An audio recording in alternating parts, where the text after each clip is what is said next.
Ahora bien, si ahora tenemos en cuenta la cantidad de movimiento como propiedad y analizamos cómo varía esa cantidad de movimiento en el tiempo, lo que vamos a tener básicamente es una sumatoria de fuerzas. La variación de la cantidad de movimiento es la aplicación de las fuerzas sobre, en este caso, los elementos del volumen de control. Entonces, esa variación temporal de la cantidad de movimiento dentro del volumen de control, sumado a el intercambio de cantidad de movimiento con las fronteras, equivale básicamente a la sumatoria de fuerzas total aplicadas sobre el volumen de control. Dicho de otra manera, o viéndolo acá, es decir, la sumatoria total de las fuerzas aplicadas externamente, es decir, desde afuera, si yo tengo un volumen de control que le aplico una serie de fuerzas externas, esa sumatoria de fuerzas externas equivalen a el aumento o disminución de la propiedad P, de la propiedad del momento lineal dentro de ese volumen de control, más el intercambio de cantidad de movimiento con el exterior por medio de las fronteras. ¿Y qué es básicamente eso? Bueno, básicamente es la cantidad de movimiento que ingresa o egresa por cada una de esas fronteras.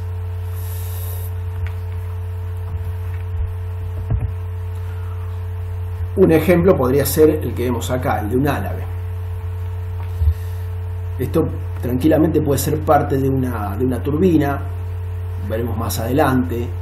Este tipo de turbinas se le suele llamar Pelton, y es básicamente una paleta, en este caso tiene una forma tipo cuchara, donde el fluido ingresa, en este caso horizontal, por medio de esto viene seguramente de un conducto de mayor dimensión, y por medio de una reducción se inyecta, el fluido gana velocidad. Recuerden que acá el fluido vendrá con una velocidad inicial y un área determinada, y el área luego se reduce.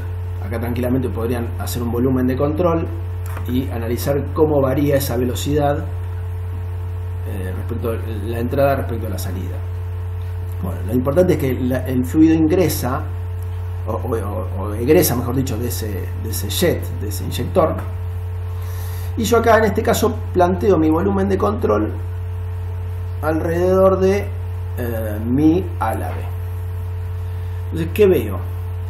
Veo que el fluido ingresa por una de las fronteras, la frontera 1, con una velocidad determinada, y dentro del álabe el fluido cambia de dirección y egresa. Por ejemplo, podría no modificar su velocidad, es decir, el área 1, el área de paso 1 puede ser tranquilamente igual al área de paso 2. Por ende, la velocidad se mantiene constante a lo largo de todo el recorrido.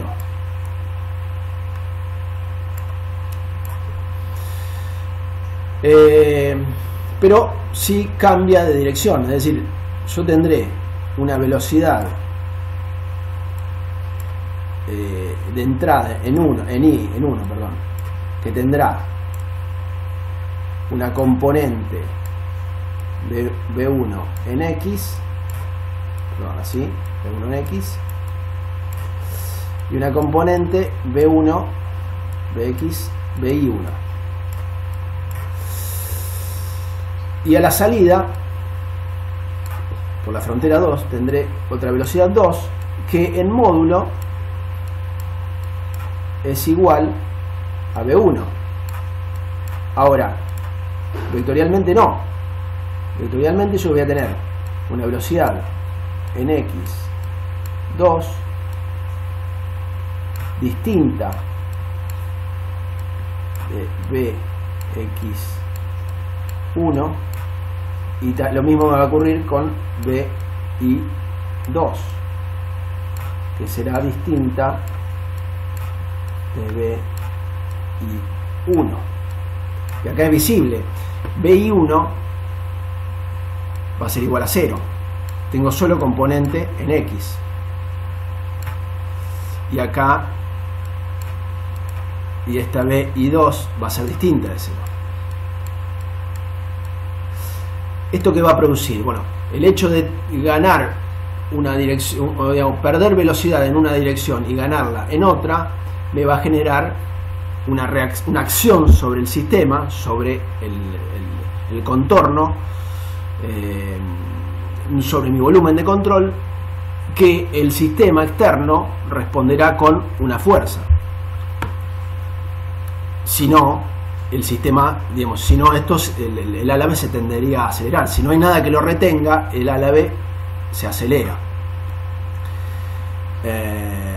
Entonces, suponiendo que este álave está retenido por algún sistema, por alguna estructura, la estructura accionará sobre el volumen de control con una fuerza F equivalente a la diferencia entre, bueno, la variación temporal, la cantidad de movimiento dentro del volumen de control versus lo que ingresa, o mejor dicho, la cantidad de movimiento que egresa versus la cantidad de movimiento que ingresa.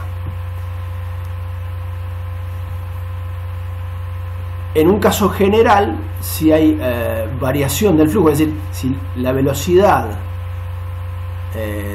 en un instante de tiempo es diferente a la velocidad en un instante de tiempo posterior, es decir, si hay una variación temporal de la velocidad, en definitiva una variación temporal del flujo, hay que tener en cuenta esto, es decir, existirá además una variación de cantidad de movimiento en el tiempo dentro del volumen de control. Y por supuesto, cada frontera tendrá su cantidad de movimiento en cada instante. Si considero que esto es nulo, es decir, que no hay variación temporal de la cantidad de movimiento, entonces solamente tendré un intercambio de cantidad de movimiento en las fronteras. Y eso es lo que genera la fuerza. Básicamente, el chorro, supongamos un flujo constante, o sea, como dijimos, no varía en el tiempo, aplicado sobre el álave, generará una fuerza, y justamente esa fuerza se genera por el cambio de dirección. Ese cambio de dirección, ese cambio de dirección del flujo, genera una fuerza sobre el volumen de control, en definitiva sobre la estructura que sostiene el álave, y el álave reacciona, en definitiva la estructura reacciona con una fuerza igual y contraria, F.